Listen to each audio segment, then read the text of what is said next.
तारकासुर के जन्म की कथा।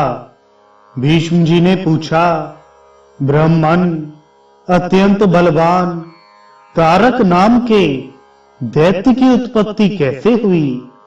कार्तिकेय जी ने उस महान असुर का संहार किस प्रकार किया? भगवान रुद्र को उमा की प्राप्ति किस प्रकार हुई? महामुनि, ये सारी बातें जिस प्रकार हुई हों सब मुझे सुनाइए। पुलस्त जी ने कहा, राजन, जैसे अरणि से अग्नि प्रकट होती है उसी प्रकार दिति के गर्भ से दैत्यों की उत्पत्ति हुई है। पूर्व काल में उसी शुभ लक्षणा दिति को महर्षि कश्यप ने यह वरदान दिया था कि देवी, तुम्हें वज्रांग नाम का एक पुत्र होगा जिसके सभी अंग वज्र के समान सुदृढ़ होंगे। वरदान पाकर देवी दिति ने समयानुसार उस पुत्र को जन्म दिया जो वज्र के द्वारा भी अच्छेद्य था। वह जन्मते ही समस्त शास्त्रों में पारंगत हो गया। उसने बड़ी भक्ति के साथ माता से कहा, मां, मैं तुम्हारी किस आज्ञा का पालन करूं? यह सुनकर दिति को बड़ा हर्ष हुआ। वह दैत्यराज से बोली, बेटा, इंद्र ने मेरे बहुत से पुत्रों को मौत के घाट उतार दिया है, अतः उनका बदला लेने के उद्देश्य से तुम भी इंद्र का वध करने के लिए जाओ। महाबली वज्रांग बहुत अच्छा कहकर स्वर्ग में गया और अमोघ तेज वाले पाश से इंद्र को बांधकर अपनी मां के पास ले आया। ठीक उसी तरह जैसे कोई व्याध छोटे से मृग को बांध लाए। इसी समय ब्रह्मा जी तथा महातपस्वी कश्यप मुनि उस स्थान पर आए जहां वे दोनों मां बेटे निर्भय होकर खड़े थे। उन्हें देखकर ब्रह्मा और कश्यप जी ने कहा, बेटा, इन्हें छोड़ दो, ये देवताओं के राजा हैं। इन्हें लेकर तुम क्या करोगे? सम्मानित पुरुष का अपमान ही उसका वध कहा गया है। यदि शत्रु अपने शत्रु के हाथ में आ जाए और वह दूसरे के गौरव से छुटकारा पाए तो वह जीता हुआ भी प्रतिदिन चिंता मग्न रहने के कारण मृतक के ही समान हो जाता है। यह सुनकर वज्रांग ने ब्रह्मा जी और कश्यप जी के चरणों में प्रणाम करते हुए कहा, मुझे इंद्र को बांधने से कोई मतलब नहीं है। मैंने तो माता की आज्ञा का पालन किया है। देव, आप देवता और असुरों के भी स्वामी तथा मेरे माननीय फिर पितामह हैं, अतः आपकी आज्ञा का पालन अवश्य करूंगा। यह लीजिए, मैंने इंद्र को मुक्त कर दिया। मेरा मन तपस्या में लगता है, अतः मेरी तपस्या ही निर्विघ्न पूरी हो, यह आशीर्वाद प्रदान कीजिए। ब्रह्मा जी बोले, वत्स, तुम मेरी आज्ञा के अधीन रहकर तपस्या करो, तुम्हारे ऊपर कोई आपत्ति नहीं आ सकती।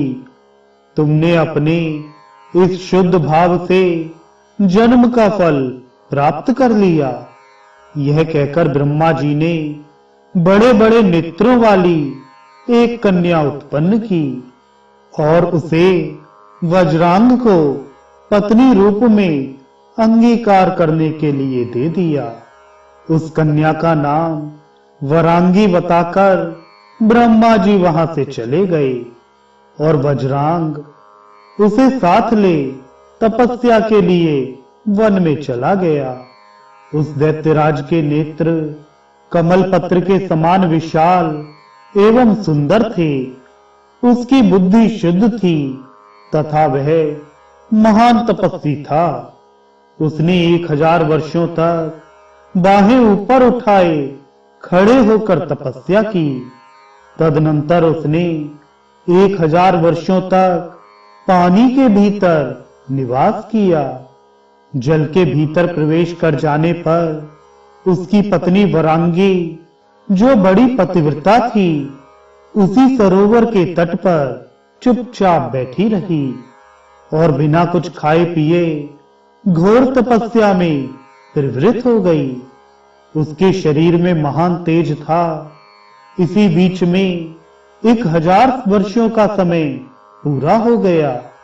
तब ब्रह्मा जी प्रसन्न होकर उस जलाशय के तट पर आए और वज्रांग से इस प्रकार बोले, दितिनंदन उठो, मैं तुम्हारी सभी कामनाएं पूरी करूंगा। उनके ऐसा कहने पर वज्रांग बोला, भगवन, मेरे हृदय में आसुर भाव ना हो, मुझे अक्षय लोकों की प्राप्ति हो तथा जब तक यह शरीर रहे तब तक तपस्या में ही मेरा अनुराग बना रहे। एक मस्तु कहकर ब्रह्मा जी अपने लोक को चले गए और संयम को स्थिर रखने वाला वज्रांग तपस्या समाप्त होने पर जब घर लौटने की इच्छा करने लगा तब उसे आश्रम पर अपनी स्त्री नहीं दिखाई दी। भूख से आकुल होकर उसने पर्वत के घने जंगल में फल मूल लेने के लिए प्रवेश किया। वहां जाकर देखा उसकी पत्नी वृक्ष की ओट में मुंह छुपाए दीन भाव से रो रही है। उसे इस अवस्था में देख दिति कुमार ने सांत्वना देते हुए पूछा, कल्याणी, किसने तुम्हारा अपकार करके यमलोक में जाने की इच्छा की है? वरांगी बोली, प्राणनाथ, तुम्हारे जीते जी मेरी दशा अनाथ की सी हो रही है। देवराज इंद्र ने भयंकर रूप धारण करके मुझे डराया है, आश्रम से बाहर निकाल दिया है, मारा है और भूरी भूरी कष्ट दिया है। मुझे अपने दुख का अंत नहीं दिखाई देता था, इसलिए मैं प्राण त्याग देने का निश्चय कर चुकी थी। आप एक ऐसा पुत्र दीजिए जो मुझे इस दुख के समुद्र से तार दे। वरांगी के ऐसा कहने पर दैत्यराज वज्रांग के नेत्र क्रोध से चंचल हो उठे। यद्यपि वह महान असुर देवराज से बदला लेने की पूरी शक्ति रखता था, तथापि उस महाबली ने पुनः तप करने का ही निश्चय किया। उसका संकल्प जानकर ब्रह्मा जी वहां आए और उससे पूछने लगे, बेटा, तुम फिर किस लिए तपस्या करने को उद्यत हुए हो? वज्रांग ने कहा, पितामहा, आपकी आज्ञा मानकर समाधि से उठने पर मैंने देखा इंद्र ने वरांगी को बहुत त्रास पहुंचाया है, अतः यह मुझसे ऐसा पुत्र चाहती है जो इसे इस विपत्ति से उबार दे। दादाजी, यदि आप मुझ पर संतुष्ट हैं तो मुझे ऐसा पुत्र दीजिए। ब्रह्मा जी बोले, वीर, ऐसा ही होगा। अब तुम्हें तपस्या करने की आवश्यकता नहीं है। तुम्हें तारक नाम का एक महाबली पुत्र होगा। ब्रह्मा जी के ऐसा कहने पर दैत्यराज ने उन्हें प्रणाम किया और वन में जाकर अपनी रानी को, जिसका हृदय दुखी था, प्रसन्न किया। वे दोनों पति पत्नी सफल मनोरथ होकर अपने आश्रम में गए। सुंदरी वरांगी अपने पति के द्वारा स्थापित किए हुए गर्भ को पूरे 1000 वर्षों तक उदर में ही धारण किए रही। इसके बाद उसने पुत्र को जन्म दिया। उस दैत्य के पैदा होते ही सारी पृथ्वी डोलने लगी। सर्वत्र भूकंप होने लगा। महासागर विक्षुब्ध हो उठे। वरांगी पुत्र को देखकर हर्ष से भर गई। दैत्यराज तारक जन्मते ही भयंकर पराक्रमी हो गया। कुजम्ब और महिष आदि मुख्य मुख्य असुरों ने मिलकर उसे राजा के पद पर अभिषिक्त कर दिया।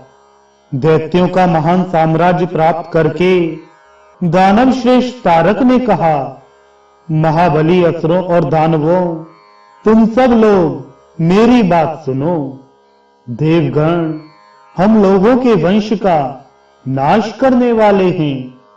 जन्मगत स्वभाव से ही उनके साथ हमारा अटूट वैर बढ़ा हुआ है। अतः हम सब लोग देवताओं का दमन करने के लिए तपस्या करेंगे।